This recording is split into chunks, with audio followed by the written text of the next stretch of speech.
One story, a few sketches, one final illustration. Every Thursday, I practice storytelling and illustration together. No judgment, no perfection, just practice. Today's story is about the disappearance of Lily's snowman. Let me show you how this works.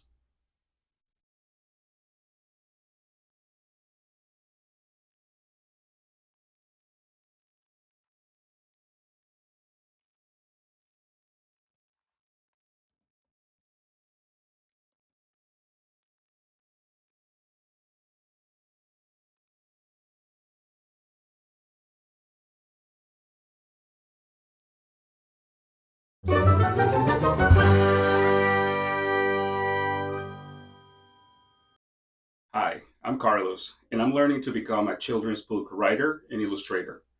One of my daily practices is writing a one-page story every single day. Some are good, most of them are messy, but the goal is not perfection, it's practice. I'm trying to build a creative muscle in creating an idea bank so I can develop my ideas later. Here is how it works. I have a notebook, nothing fancy. I set a timer for 15 minutes. The goal is to fill one page with one story. Some days, the idea you have will run out before the page ends, and that's okay. Don't stop. Finish the page anyways.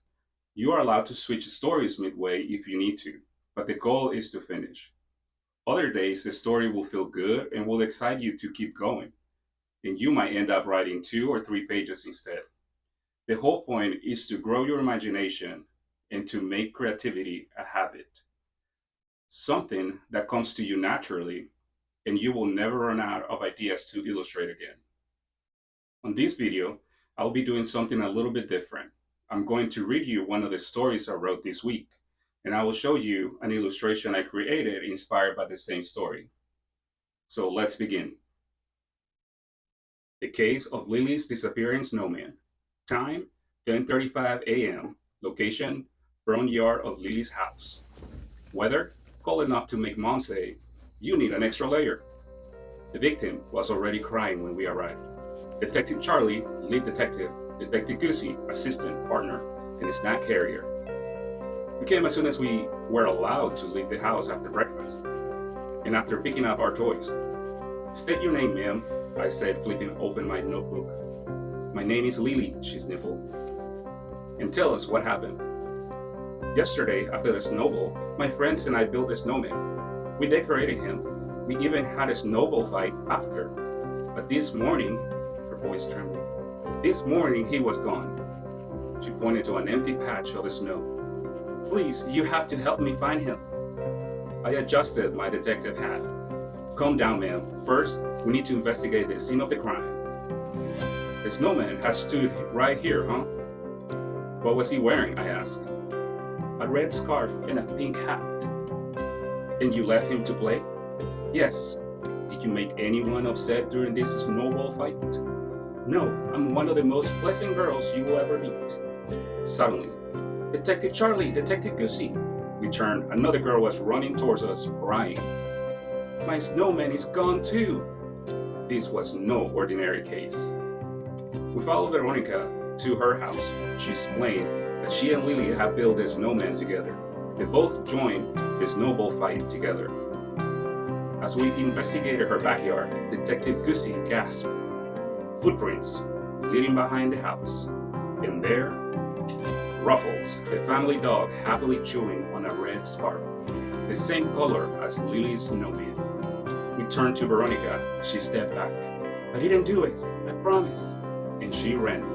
Detective Goosey and I tried to chase her, but our bellies were too full from breakfast. All we had was a happy dog and a soggy scarf. Not enough evidence. Veronica became our first suspect then.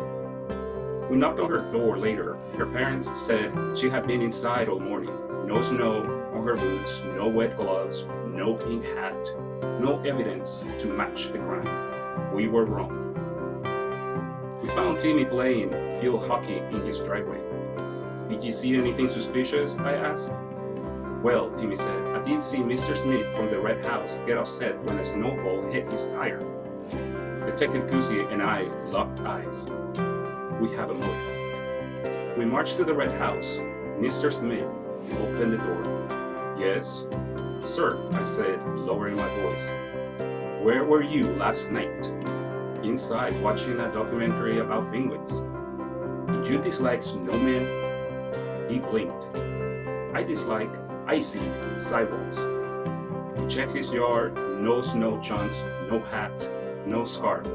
Just bird feeders. Another wrong turn. Detective Goosey looked at me. Maybe we're not very good detectives. But then, Detective Goosey, I whispered, look closely. We follow a trail down the sidewalk, past Lily's yard, past Veronica's yard, to the storm drain at the end of the street. Little carrot pieces floated near the grate. Buttons, snow chunk crumbs. I stood tall. I have cracked the case. We returned to the sad girls. First, I began, we suspect Veronica, but then the evidence didn't match. Then we suspected Mr. Smith, but he was innocent too. They leaned in. The truth is, no one stole your snowman. What? I gasped. I looked at the sky. The sun felt warmer than this morning. Wait, warmer? We all looked down. The snow beneath our boots was slushy, melt. The empty patches weren't flat, they were sunken. The sun did it, I said. The snow had melted even if the weather still felt cold to us. Veronica blinked. So, they just melted? Yes. Lily's lip trembled. For a moment I thought she might cry again. But then she straightened. Well, she said, I guess that means we build them better next time. Detective Goosey perked up. With extra snow, and maybe in the shade, Veronica added.